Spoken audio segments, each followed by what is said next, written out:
এই যে দেখেন একদম টাটকা টাটকা পেয়ারা, একদম ফরমালিন মুক্ত, খুবই মিষ্টি এই পেয়ারাগুলো। কিন্তু এখানে অনেকগুলো পেয়ারা গাছ আছে আর এখানে পেয়ারাই ভরপুর।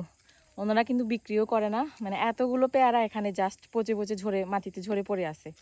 আর শহরে থাকলে তো কিনে কিনে খেতে হয়। গুলা আজকে আমরা হুড়বো করে খাবো। এখন বাজে হচ্ছে বিকাল 3টা, তো এখন পারফেক্ট হুড়বো খাওয়ার জন্য। চলো।